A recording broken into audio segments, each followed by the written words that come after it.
Good afternoon, and welcome to More Than Meets the Eye. I'm Yost, Blind Prime, and for today we're going to be talking about Marvel Legends Bonebreaker Wave Syrin. Now, Syrin is a character from the X-Men comics that I don't know that much about, honestly. She comes from a time of the comics where I wasn't really reading them. And though I do know that she is related to Banshee, which also means that she's related to Black Tom. So there's that. And most likely she has dealings with Moira McTaggart. And I don't know if it's modern day Moira McTaggart, because crazy stuff's going on with modern day Moira McTaggart. If y'all aren't watching, Comics Explained and him talk, that Rob Core stuff talking about the what's going on in the X-Men, because oh man, just watch it, because wow, it's just, what are they doing with the X-Men? It's awesome. I'm loving every minute of it. I look forward to every one of Comics Explains videos on the ongoing X-Men series. Right now we got Judgment Day just finishing up, and if you need to go, like, pause this video and go watch Comics Explain explanation of all the Judgment Day stuff, and then you're gonna have to, if you haven't been catching up, then you're gonna have to go back even further. You're gonna have to get a hold of that Axe of Swords and go even back even further than that, Dawn of X, and it's just whoa. That entire series is insane. It's crazy and it's awesome, and I absolutely love it. And I'm so happy that they're bringing everything together in the X-Men stuff. And I started getting the Bonebreaker Wave because I had Vulcan and Havoc in it, and I've always wanted a Sabretooth because I have the Toy Biz Wolverine, and no worries, the Sabretooth did come in. I found him on sale. I found all of them on sale. I have been waiting for them all to get on sale. I've officially never spent more than $21 on any of these Marvel Legends. The least one was, I think it was Sabretooth at 16. So there's that. You got to keep an eye out for them sales. The Bonebreaker Wave is an excellent wave, and I do recommend just about everything in there. It's been a lot of fun, and it's really interesting to experience a wave like the Bonebreaker Wave, and then have we'll talk about the Bonebreaker himself when we actually talk about Bonebreaker, and we're definitely going to do a blind builds episode. I've got all the Bonebreaker pieces slowly accumulating, and whenever we got them all together, we'll do a blind builds episode on how to assemble your Bonebreaker to make sure you don't screw it up. And if I screw it up on camera, that's nice, because you won't screw it up the same way I screw it up. That's what we do here. All right, so I'm done talking about the Bonebreaker Wave and all that nonsense. So let's get into Syrin, and we'll talk about her articulation first, and then we'll move into more things. So she has pinless joints, by the way, and double jointed elbows. I just wanted to state that one. Double jointed elbows on a female figure. Oh my god, that's awesome. That's great. She's got really great range of motion in the deltoid region, full 360, but her weird cloth cape thing gets in the way. I'm going to definitely talk about that in a minute, but we'll continue her hand spin. She's got some good hand articulation. They move back and forth or up and down. The same is said for the other one. It also moves back and forth. It is not an up and down hand motion. It is a back and forth hand motion. And though there's that nice 360 in the hands, the head is on a ball joint, so it can look down decently. It can look up. Enough for the hair. The hair gets in the way. It can look left, kinda. It can look right, kinda, but that hair gets in the way.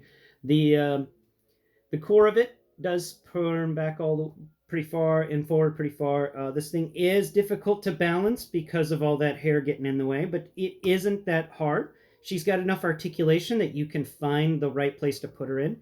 It's typical Marvel Legends hip articulation points. And typically that butt does get in the way. She's got a big butt. Wow, good grief. You've got a crack on that back. Her front area, it's not so bad. There's nothing going on there. It seems pretty alright, but that butt is huge, and it does interfere with the movement of getting the back of the legs to go straight back. Instead, they're going to go off to the sides. She could do some sort. She's not doing any mule kicks, but she can do some nice side kicks. Double jointed knees, boom, excellent. Pinless joints again, And down here, she's got no swivel in her leg. By the way, there's no swivel there, and not even at the knee area. But the foot does have the typical Marvel Legends foot articulation, so it can move, kind of side to side, and you can spin it all the way around.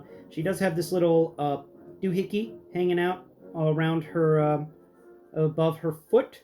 It feels like a sock, and we're going to get into that when we talk about sculpting, which we're going to get into sculpting now, and we're going to focus on the bottom of the feet first because it's always great to find figures that have molding on the bottom, sculpting on the bottom. This woman does not have any sculpting on the bottom. There is the letters that are sculpted into the bottom of her foot, and on the other side, no sculpting either. Though I do appreciate that she is a woman with flat feet.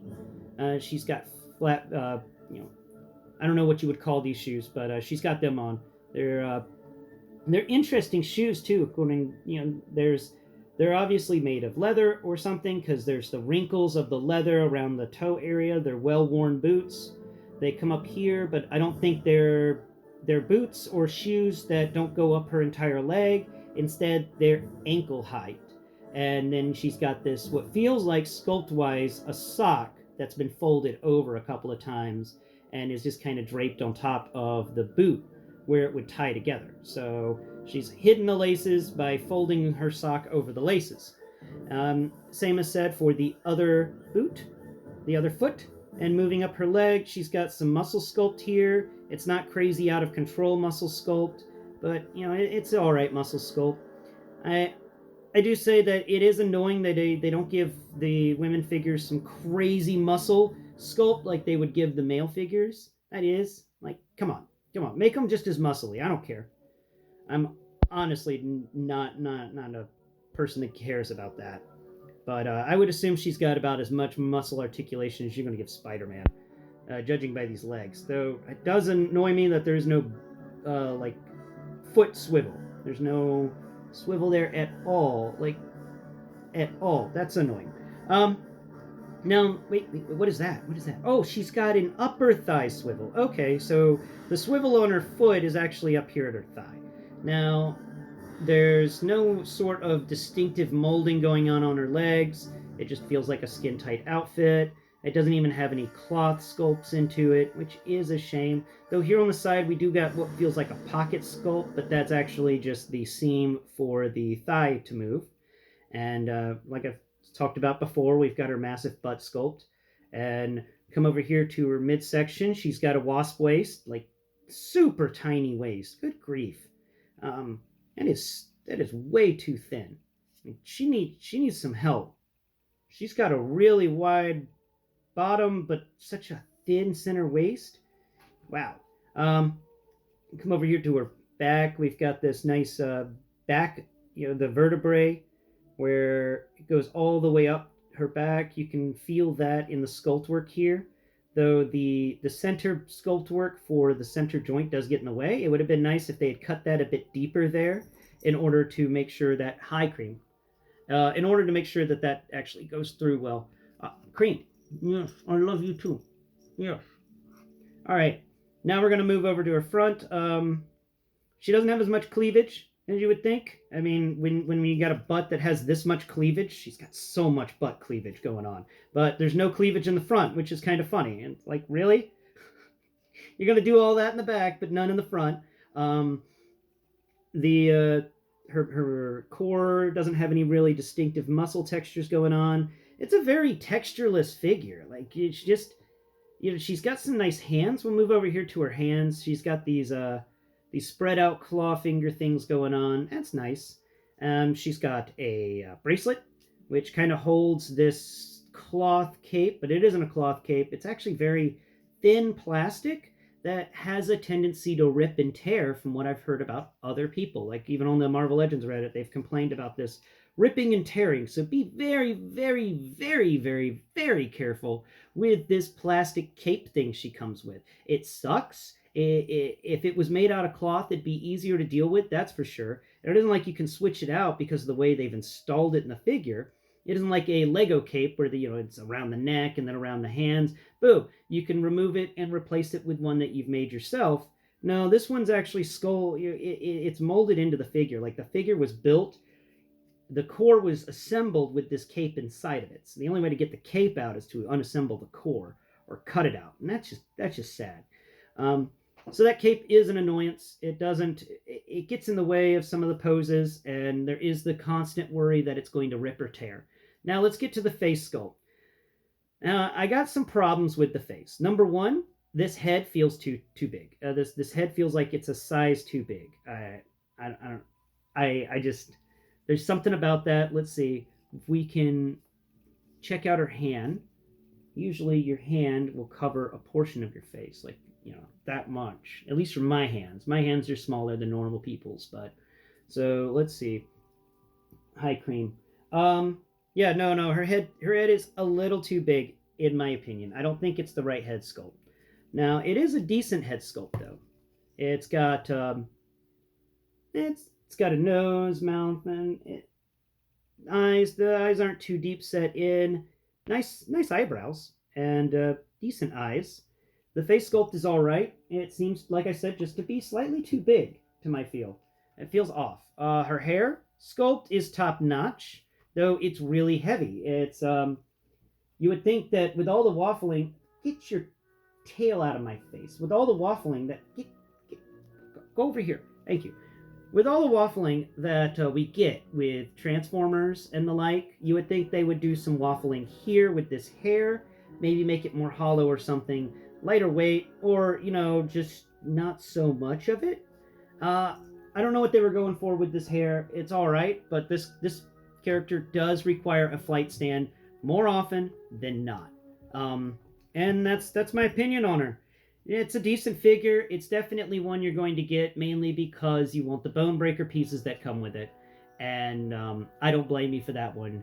I can't wait to talk to you about Maggot. That was a figure that, came with Bonebreaker pieces, but I wasn't expecting it to actually be a great figure, but it was. It was cool. But that's all I got to tell you on Syrin today. It's definitely not the worst part of the Bonebreaker series, but it's not really the best part of the Bonebreaker series either. It's just that figure you'll buy to get the extra pieces. All right, well, that's all the time I have for you today. Thanks for watching, and please, tune in next Prime. We're going to be talking about a Transformer tomorrow, and I haven't decided on which crossover Transformer it's going to be. I guess I could make a little YouTube community post about that, can't I? I'll do that right after this video. Thanks for watching, and please, tune in next time. Bye-bye for now.